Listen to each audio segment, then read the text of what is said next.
Okay, we will talk about financial literacy. So we're gonna side comment on this blog. Um, this is by Ibang klase mag-invest ang mga Pilipino. this is by the Flip Side Network.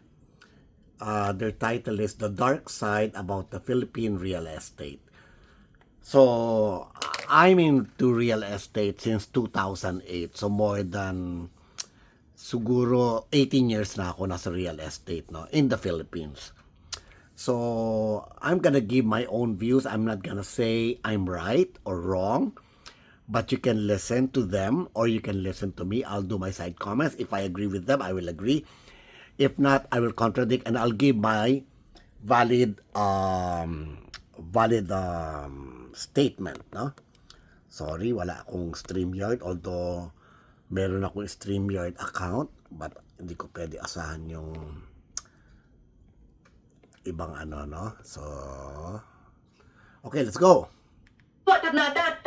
Tell me, where should I put my money? So ang ginawa ko technically sa'yo is binudol kita. Grabe talaga yung pagbagsak ng real estate market sa Pilipinas at nababalita ko ngayon ang daming mga vacancies. So on this video, pag-uusapan natin ngayon real estate. And is this a good time to buy? Okay, sabi niya, first statement lang kinontra na yun, no? Probably I'll cut this into 3 kasi masyado mahaba yung vlog niya. It's 1 hour. And then magko-comment pa ako, so haba na nga haba ito. So, siguro I'll cut it every 20 minutes, then, part 2, part 3, part 4. So, let's do that, no? Sinasabi niyang baksak daw yung real estate. Marami raw vacancy. Pero, surprisingly, may mga condos ako, parang lahat taken na. Simula nung nawala yung Pogo. So, the demand for rentals are coming back. Especially here in my condo, ang daming Airbnb, halos lahat ng foreigner, mga puti, kasabay ko na sa zona. Siguro one thing good about this building is the amenities are really good. It has a good gym. Ito yung first complete na may sauna, steam room, a big swimming pool, library, video room, billiard room, etc. No? Sige, let's go.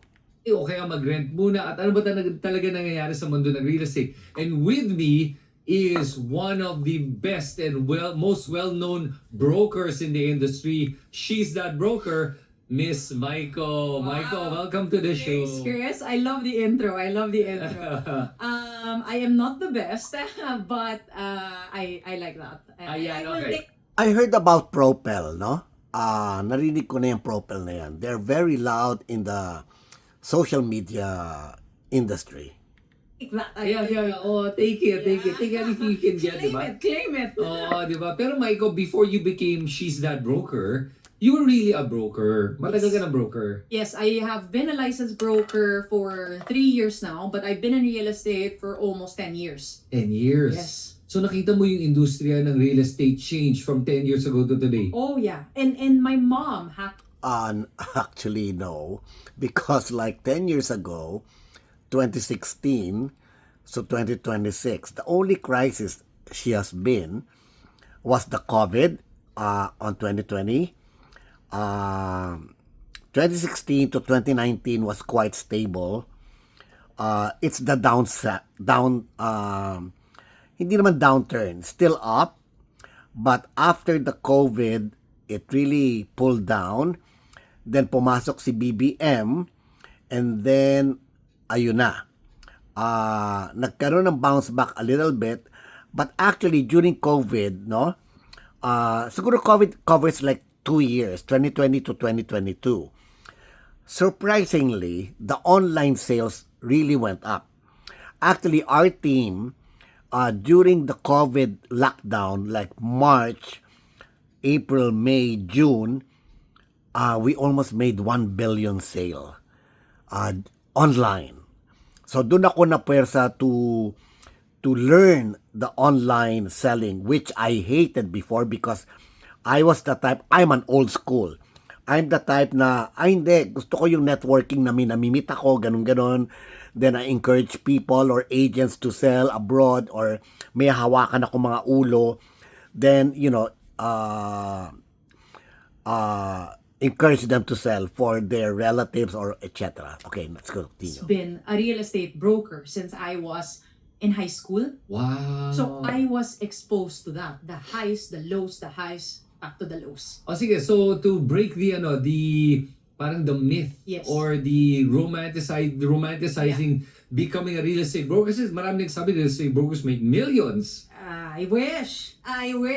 We can, but it depends when, right? It depends when that's gonna happen. Right now, I just had a call before our podcast. I asked my friend, "Hey, how are you? How's your sales?" Another broker friend of mine who would close a lot of deals in the past.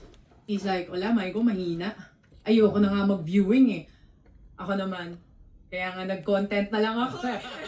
Parang break mo na natin ata ito lahat ah. So, Talaga? so right now, you could say that brokers can make millions, but sobrang soft na market ngayon. Siguro if I were to try to compare the money brokers make, kasi naman you guys get percentages of Well, yes, the market is soft. Correct, tama siya doon.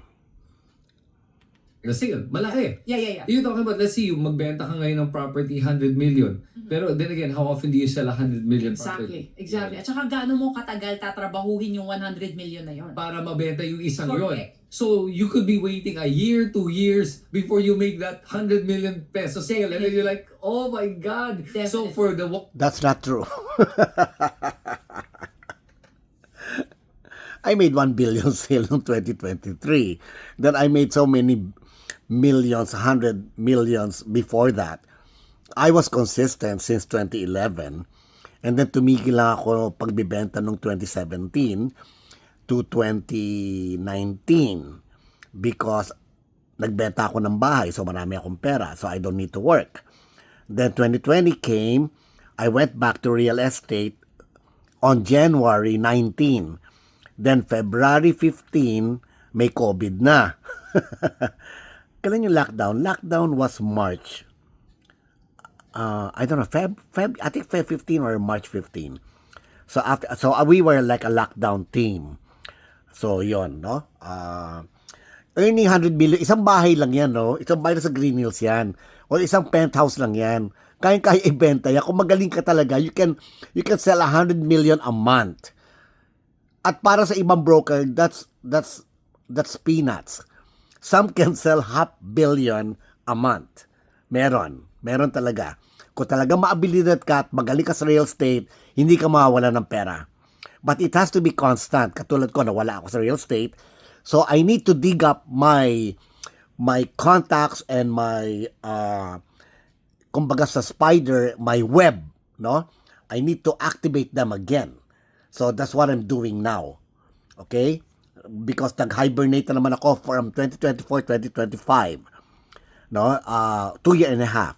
2026. So I'm going back ngayon, July. Okay. 1 to 2 years, wala kang pang-araw-araw. Wala. Ah, Ganun yung buhay. Kaya sabi nga nila, one-time millionaire kami mga brokers eh. Kasi minsan may pera kami. Minsan sobrang poor namin, di mo kami That's true, no? Siyempre, pag, kunyari, nakabenta ka ng nakabenta ka ng 500 million. 500 million, so 500 million, nag-earn ka ng, well, I had an agent na yumaman, pinayaman ko. Ako nag-close ang deal noon, hindi siya, no? We closed like 450 million. So, kumita siya doon ng 4%. So, what's that? 16 million ang naging commission niya. Ako, override lang ako doon, 1%. So, 4 million doon sa mga townhouses na yon, no? So, kasi naman ako, every time I have money, I don't splurge it. I don't buy like Rolex or watches or gimmick every night. No, I don't do that to hurt my liver, no. I invest. Namimili uli ako ng properties, namimili ako ng parking, namimili ako ng beach house, namimili ako ng lupa sa farm. That's what I do. Kaya in terms of properties, I have so much, but cash, wala ako. Yon. kita.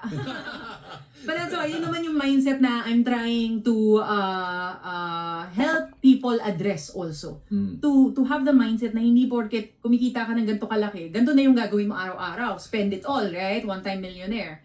One-time millionaire. Multi-millionaire. Very Pinoy, but That's very true, no? For a lot of agents na nakita ko na yumaman, na, nagsarado ng million-million, hindi mo maalis talaga na ngayon lang sila nakahawak ng pera. I'm not belittling these people, no?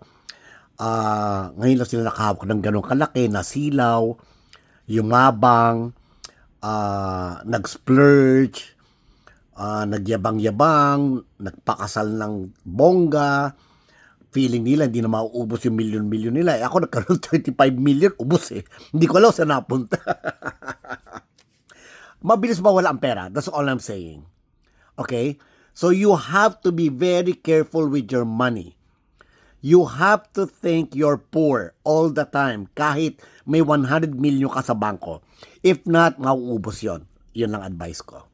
Kita mo, umaabot na tayong 10 minutes. maraming guilty sa atin. Parang dinaanan mo yan Mike. May hugot Of ka. course, may hugot talaga, may hugot. When I became a real estate broker, at the beginning, when I was closing, sabi ko, sana yung mga perang ginastos ko sa BGC. Every night, going out. Ano yan, prevail? Diba? After you close a deal, sana ininvest ko na lang. E di sana ngayon, mas, comfortable. Pero ngayon pa lang natutunan ko in my 30s to really put the money aside, to save it in case of, for the rainy days ba, sabi nila, diba? And now, na-experience natin yung rainy days na yan. We're in the rainy We're days. in the Binabaha tayo literally. Binabaha, literally. Exactly. So Mike, tanong ko sa'yo na, paano? I like the concept of yung parang uniform nila may propel. I think big brokerages should do that to have their own identity. Kasi tumatatak yung pangalan na instead of agents letting them wear inappropriate clothes or business attire na kasi minsan may mga baduy pa rin talaga, no? I'm sorry, no, I'm not insulting people, no, may mga bakya pa rin manamit. I mean, in fashion wise, they might have the money but they cannot combine their clothing properly. It could be branded pero ang layo, ang pangit ng combination niya and doesn't fit their body. So I would recommend this one na may uniform sila and then hindi pa sila gagastos sa damit nila for coats, di ba? Yon. Kung pinapark yung pera mo ngayon? Ngayon, it's really saving, putting it in insurance. Kaya gusto ko na-meet ko kanina si Tito Gina. I hope eventually I can also get into stocks, crypto, and it's something that I would understand. We had a conversation about it, pero until now, it's so hard for me to understand. Michael, stop trying to understand it. Just Well, okay. Sinasabi niya gusto niya matuto sa stock market and crypto, no?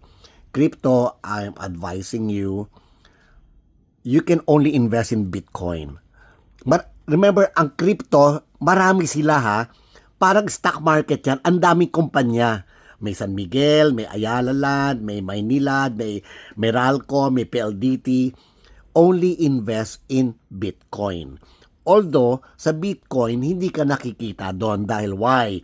Sobrang tumaas na yung peak. So, pag nagpipik yan, imagine mo, one crypto coin is what? $30,000 na? So, di ba? Yung parang pag-iwanan ka na doon. So, if I were you, I will not join crypto now. Because the only way pag mataas na yan, either stocks yan or crypto, is gravity to go down. Okay? Continue. put the Let's money go. Okay, here. Ang tanong ko sa'yo, do you have your money in dollars or pesos? Pesos. Put it in dollars. Magkano na peso to the dollar ngayon? Ano na? 61.50 or 61.80? 61.8. Oh, Holy eh, smokes. A few months ago, ano yan? 50, diba? 58, Yes, correct. 58, 57. So, What's that? I don't think so. This guy knows what he's talking about. I think this was recorded like 2 months and a half ago, wherein the dollar peaked at its highest at 61. Yes, yung sabi niya 61.80. But where is it now? I think. Hey Google, what's the exchange rate of the US dollar to peso? $1 equals 61 Philippine pesos and 45 centavos. O 61.45. But you know what? Okay, you have to understand the Philippine economy or the whole Philippine government cannot afford, and they will do everything to manipulate. Alam niyo ba, central bank can manipulate the dollar exchange. They cannot have it go to 70 unless i-bankrupt katulad ni Soros. That's another big topic, no? How Soros bankrupted Thailand and all the Southeast Asian nation by shortening their currency to the dollar. Okay, medyo mahirap intindihin yon. Anyway, so hindi pwedeng tumaas ng 65 yan or 70. The central bank, because we have so much dollar reserves, especially the OFW remitting magkano? 20 billion dollars, and then how much are we earning from the call centers? Dollars din yon. So we have a steady supply of dollars. So we will not be bankrupted like Venezuela, Argentina, or the rest of the other countries which doesn't have a dollar supply. So, imposibleng mag-reach sa 65 yan. Itaga mo sa bato. So, yung 62, 63, downside na yan. Babalik na yan sa 58. Okay? Heck? So, isipin mo how much you lost value in the pesos you're holding. Remember, yung 1 peso mo dati, Oo. ngayon 75 cents na lang yan. Oh.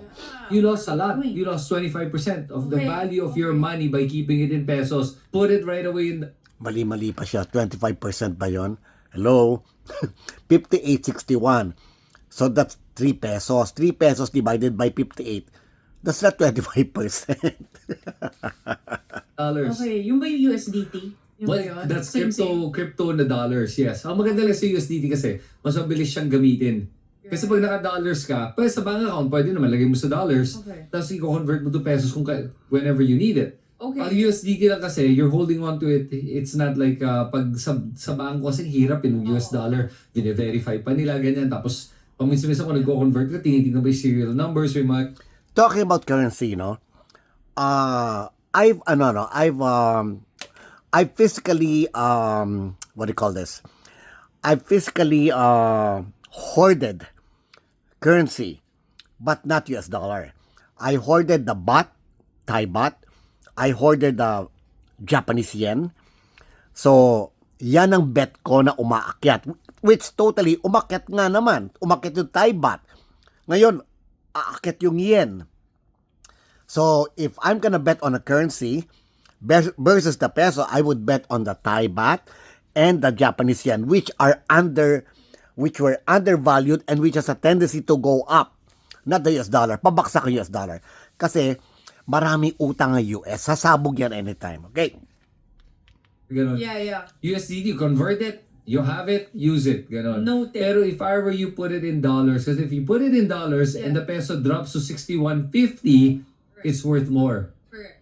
not less. Of course. Ngayon, you're in pesos, you just lost how many Ayoko na malaman. 10% value in your 8 to 9% value in the pesos you're holding. And mas mataas ang presyo ng bilihin. Yes, exactly. So you just are losing money. Yes. Hindi mo na preserve yung halaga ng pera mo. Correct. Kaya importante yon. Yes. If I could give you one advice kung ayaw pa bumili ng Bitcoin, at least ilagay mo sa dollars. Okay, good to know. Kasi syempre yung mindset ko ngayon, I want to be able to diversify, right? Actually, ang dapat ininvest sila gold. Kasi gold is on the upswing. Mahabang storya po yon. Another chapter na lang tayo doon. Because the central banks now are buying gold. That's the reason umaakyat po ang gold prices. Dati po steady yan, 2,000 per ounce dollars. For the past 30 years na freeze yung gold. Na ganun lang yung price, no? Bakit ganon? Sinasadya po yon. Kasi ayaw ng US tumaas ang gold. Bakit? Kasi po wala silang gold reserve masyado. Their debt doesn't equal to their gold reserves in the vault. Mahabang storya po yon. Another chapter na lang yan. I-explain natin yung gold situation globally. Okay? Para maintindihan nyo kung bakit tataas ang gold. Because maaring ibalik na naman yung a lot of this Russia, India, and the other BRICS nation are planning, including China, well, China makasama sa BRICS, no? To make their currency based on their gold reserves. Kasi tinanggal ni Nixon yan, no? Nixon was the one na sinabi niya na, okay, we can print as many currency as we want. Wala nang pakialam kung wala kang gold or what. So, naging fiat currency, no? F-I-A-T, fiat. Fiat means it's a floating currency na wala namang backup na reserves. Kumbaga, nagprint ako ng pera. O ito, tag-100 to, pero sino ko? Wala naman akong authority, wala naman akong kayamanan. So, parang ganun ang fiat, no? So, I think it's 20 minutes, so let's cut this down. So, let's go to chapter 2. I'll get back to another video. So, we spoke about this, the currency, the stock market. So, marami tayong maano dito sa pinag-uusapan nila, okay?